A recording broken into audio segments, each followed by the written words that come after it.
পরমাম ভয়াং বরদাং নবরূপ ধারাং জনতাপহরাং শরণাগত সেবকত সুকরিং প্রণমামি পরাং জননীং জগতাম গুণহীন সুতান পরাধযুতান কৃপয়া হদ্য সমুদ্র মোহগতান তরণীং ভবসাগর পার করিং প্রণমামি পরাং জননীং জগতাম।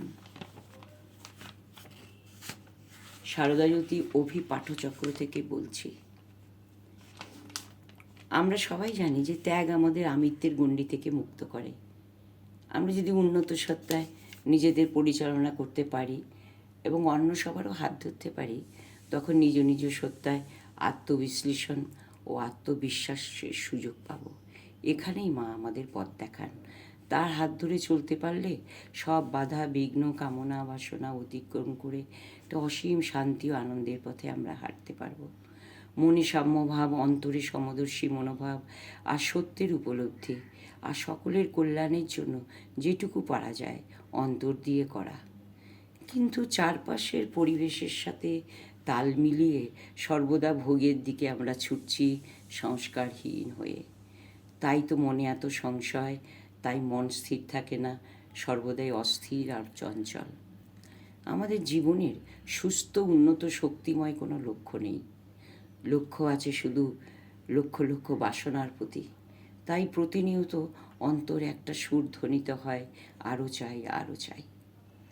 আমরা জানি অর্থ সম্পদ সব ভীষণই প্রয়োজন, কিন্তু মূল লক্ষ্য শান্তি ও আনন্দময় জীবন।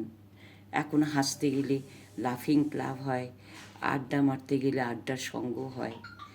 সব কর্মই যদি নিজস্ব ভোগের জন্য হয়, তখন চারিদিকে অশান্তির হাওয়া বয়।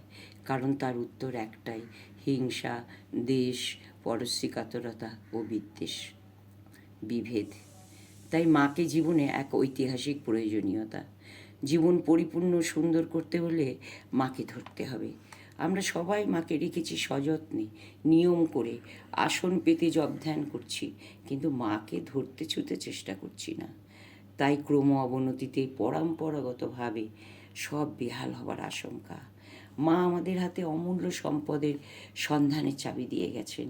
বুঝি না বলে নিজেদের পরিবর্তিত করতে পারি না। প্রকৃত ধর্ম সর্বাবস্থায় মানুষের পরম সহায়। এই সত্যটা সম্পর্কে যদি আমরা পুরুষ নারী সবাই যথার্থ উপলব্ধি করতে পারতাম, তাহলে আমাদের একটি অধার্মিক ব্যক্তি সংসারে থাকতো না।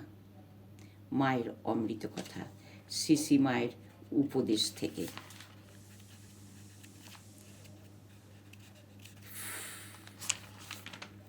সাধারণ মনের স্বভাবই হলো নিচের দিকে যাওয়া।